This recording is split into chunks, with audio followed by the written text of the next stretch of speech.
दिलीप भाई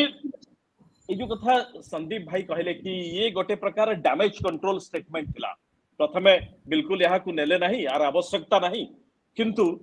शेष दिन पूर्वर निर्वाचन पूर्वर शेष निर्वाचन मतदान पूर्वर तांकर स्टेटमेंट होची कि से जे डैमेज कंट्रोल हबार आवश्यकता ता नहले अत्यधिक जदि आमे जते इग्नोर करिवु ये सेते विपद आनी पारे दल पाई ये आपण एको केमति देखुछन वास्तव रे या पछरे ना जस्ट गुड इम्प्रॉम्प्टू पचारले उसे कहि देले नहीं प्रथम कथा हला जे ये गोटे डैमेज कंट्रोल स्टेटमेंट नुह एवं आपण देखिथिबे 105 एमएलए सीट रे निर्वाचन सरी गलानी आउ मात्र 42 टी सीट रे निर्वाचन हबो एवं एई 42 टी सीट रे निर्वाचन हवा पूर्व यही इंटरव्यू रे मुख्यमंत्री कहिसंती एवं को परिप्रेक्षी रे कहिसंती ता पूर्वापर संपर्कटा भी आपण बुझिवा दरकार। प्रथम कथा हला जे प्राइम मिनिस्टर को आज पर्यंत मुख्यमंत्री किछि कहू नथिले एवं गोटे सदाबले बीजेडी ए जो 105 एमएलए सीट पर्यंत गोटे लो की रे कैंपेन करूथला समान तांको विकास कथा कहूथिले एवं तांकर अचीवमेंट कथा कहूथिले तांको मैनिफेस्टो कथा कहूथिले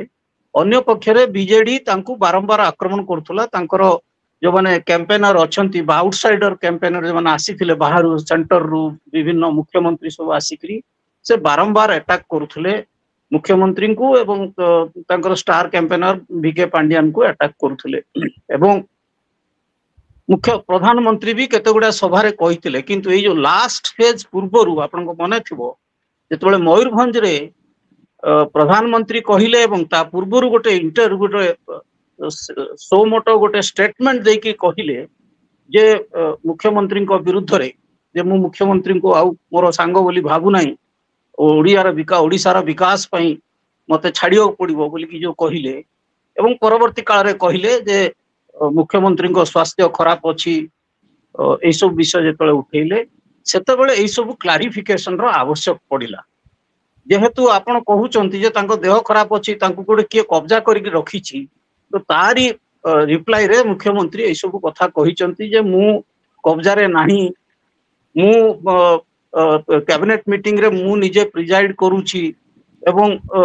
जो कथा आपण माने कहउचंती जे वीके पांड्यान कब्जा कर देबो गुडे फेक वीडियो भी छाडिले जे वीके पांड्यान गोइठा मारुचंती मुख्यमंत्री को तो एई सबुर गोटे जवाब रखिबा को आवश्यकता पड़ले एवं तारी फल रे से कहिले जे वीके पांड्यान मोर उत्तराधिकारी नहंती किंतु आउ गोटे कथा तारी संगे जोड़ी की कहिचंती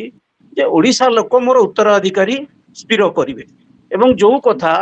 से गत 2 वर्ष हला कहउचंती जे मोर उत्तराधिकारी ओडिसा 4.5 कोटी ओडिसावासी ता स्थिर करिवे किंतु ताकू से तांकर से जो स्टेटमेंट को अविश्वास करिकरी बीजेपी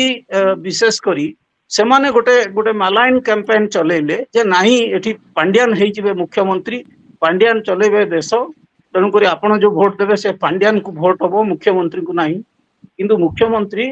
तारी गोटे जवाब रखिबा पई एई कथा कहिसंती।